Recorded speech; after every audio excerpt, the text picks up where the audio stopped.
Have you decided that building a blog could be a great way to market yourself, your business, your products and services on the internet? Awesome! I came to the same conclusion, and in this video, I want to talk about one of the first things that you'll have to face when starting your blog, and that is how to select a domain name for your blog. My name is Paul Hutchings, and I blog over at paulhutchings.net. You can also find me at freedomcrusaders.tv, and I talk about all things freedom related. And a blog is an amazing way to build a business with freedom because it's like your online home and you can run it from anywhere in the world. And that's one of the reasons that I'm so excited about continuing to build my blog and also helping others like you build a blog that can be profitable and provide the lifestyle that you might want it to provide. So there are a couple of different ways to select a domain name for your blog. And again, this is the first thing that you'll want to consider. Like, what is going to be my web address? How are people going to find my blog? The first option that you have is to go the niche-specific route. And that would be in the case where you already know the audience that you're going to target. You already know something that you're super passionate about, and you're okay branding your blog in a way that's going to be niche specific and focused on a certain group of people or a certain topic, and you're okay staying focused and creating content around that topic and serving that audience for a long period of time in the future, okay? So if that describes you, if that describes where you're at, then, you know, the first thing that you want to do is grab a domain name that fulfills what we like to call a message to market match and is also benefit driven. So what is message to market match? Well, who is the audience that you're going to be serving? What do they really, really want? For example, if you're in the health and nutrition niche, maybe actually let's chunk it down a little bit. Let's say you're in the weight loss niche. We know people who want to lose weight, they really want to lose weight, and probably preferably they would like to do it without any pain, and maybe if they could do it fast, then that would be beneficial, right? All of these things are items that you could consider when selecting your domain name. You want a domain that has a message that matches the market that you're intending to serve, right? And I can give you just a couple of quick examples of this from my own personal journey. When I got started marketing my business online, I was building a network marketing business, you know, or a home-based business. And so one of the ideas that I started off with was, well, let me target other network marketers. So I knew the niche that I wanted to target, right? And so I also knew what those network marketers wanted because they were like me, and I knew that they wanted to know how to sponsor customers and distributors on the internet. So what would be an example of a message to market match, benefit-driven domain name to meet that market where they're at? I've got two for you. The first one that I came up with was MLM internetexplosion.com, right? So I was targeting my market, which is MLM people, and then I mentioned internet and explosion, which is like benefit driven, right? Someone building a network marketing business, they hear that domain and like, wow, he's going to help me use the internet to explode my MLM business. You see how that's a message that matches the market, and it's also benefit driven. Another one that I selected down the road was onlinerecruitingsecrets.com, right? Again, benefit driven, matches the market, provides a benefit, and it also has a little bit of curiosity in the domain secrets, right? Curiosity is good to use in your marketing. So that's the first route you can go. Now, the challenge with that route is that you can find yourself kind of stuck in that market, and that's okay if it's a market that you're really, really passionate about. If you really want to stay in that niche for a long period of time, that can definitely work. The second option is what we like to call the personality-driven approach, and this is where instead of naming your blog around the niche that you want to target, you name your blog with your own name, and you brand your blog with your own name, and you become a personality. You become a voice that people find value in, perhaps on a wide variety of topics. And the best example that I can think of in this area is Oprah Winfrey. Now, you might be saying, well, Oprah Winfrey's not a blogger. Well, she kind of is, right? She gets content out there consistently that serves an audience that people love, right? And that's really what blogging is about. It's the same thing. Blogging is getting a message out there, serving an audience, same thing that Oprah is doing. What has Oprah done? She has built a voice that is trusted, and therefore she can speak to a wide variety of ideas and topics and niches. And when Oprah speaks, people listen, right? When Oprah says, hey, this nutrition plan is a good one, people kind of pay attention and they do that. When Oprah talks about other things, people kind of pay attention and do that, right? So in building a blog, this is another approach you can take when naming your blog.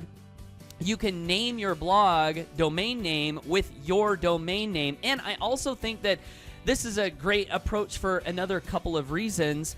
Doing it this way, as I mentioned, allows you to be a little bit more flexible for the future. It also doesn't prevent you from targeting a specific niche.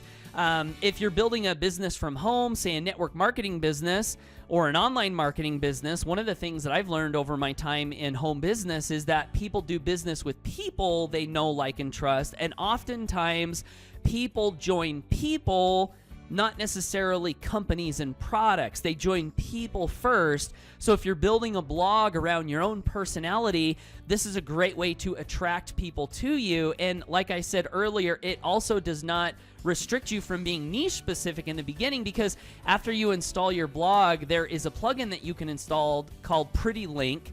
And what this does is it allows you to create an infinite number of domain name variations based off of your blog name. So my blog name is paulhutchings.net, and I can create domain names with that domain as a base. For example, I have a health product that I really use and love. It's a superfood shake. It can also double as a meal replacement, and I really love it. It's delicious, right? So from time to time, I refer people to that. And the domain I use is paulhutchings.net/superfood, right? So instead of creating a domain name all around health and superfoods, I have my name, which is personality driven, paulhutchings.net/superfood. And you can do that for however many niches you want to create around that. Another example with mine is business opportunity. So I have a domain name that is based off my personality. So it's paulhutchings.net/income. And that's a link that I share with people who are open and interested in learning how to build an amazing passive income stream from home, right? So rather than build an entire blog on just around passive income, I chose to go the personality-driven route and build my blog around myself. Does that make sense? And so those are the two approaches that you'll want to take into consideration when deciding on what to name your blog. And once you've made the decision, a couple other things to think about. If you're going to go the personality-driven route, you'll want to go to GoDaddy.com and do some searches. And number one, see if your name's available. And if your name is short and easy to remember, not really long, hard to remember, hard to spell, then you'll want to go ahead and buy your domain name if it's available. If your domain name is not available, if your name is not available as a domain name, or if your name is really long and hard to spell, then what you'll want to do is come up with a variation of your name as a domain name that can work well, branding yourself with your personality that maybe doesn't have your whole name in it, right? My blog, paulhutchings.net, fortunately, my name was fairly short and, it's kind of easy to remember. So my name worked well for my domain. Now, paulhutchings.com was not available, and your name might not be available as a .com. So another option that you have is to do a .net. That is an option. .com is preferable if that's available, but .net I think can work as well, especially if you're in home business or a networker. I like to say paulhutchings.net, net for networker, because I connect with people and stuff. So that works. I wouldn't do any other type of a domain name extension for your blog. They're just not as recognized, and so those would be the two that I would stick with. And if by chance your name is hard to spell and or it's not available, then you want to create a variation. And a great example of this is a friend of mine, fellow leader in the home business profession named Joseph Bradley. JosephBradley.com was not available, and so he chose CoachJBrad.com, which is a nickname that people have given him through his coaching career, Coach J Brad, right? So that works too, CoachJBrad.com. So you'll want to pick the strategy that you want to use. Go to GoDaddy, see if you can find the domain that fits what you want to do. And then the last thing that you'll want to do is buy the domain. And you can get these domains for like $12 for a year. And the other thing that might come up as you're checking out at GoDaddy is they like to ask you to buy everything plus everything in the kitchen sink. They're like, would you like this? Would you like that? Would you like this? Would you like that? On your way to checking out. And my friend Joseph that I just helped set up his blog here a couple of weeks ago, he says, Paul, do I need to buy all this stuff? And the answer is no, you just need the domain. So you can say no to all that other stuff.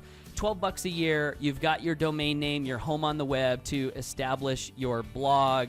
And that's it. So the challenge is go to GoDaddy.com. If you're watching this video on my blog, I'll put a link right below this video so you can click there, go there, get your domain name, and in future training here, probably here over the next day or so, I'm going to be creating another video on how to then install WordPress on a hosting account and then connect your domain name that you've just purchased to that WordPress account so we can get your blog up and running, right? So that's it. Thanks for watching this video. Hopefully these tips have helped you on how to choose a domain name for your blog. If you're not yet subscribed to my blog, I would encourage you to head over to paulhutchings.net/blog. I'll include a link below this video if you're watching it on YouTube. If you're watching this on my blog, you're already here. Make sure you click on one of the free gifts over to the side, grab one of those free gifts, and subscribe to my newsletter, which is called the Freedom Crusaders Audio Newsletter Series, where every day I send out content all specifically crafted to help you continue to build a life of financial freedom. That comes directly from my blog. So when you subscribe, if you haven't yet subscribed, you'll get emails that'll say Paul's blog, and then you'll have that daily content to guide and assist you on your journey. So that's it. Thanks for watching. Hope you have an awesome day. Take care, and bye for now.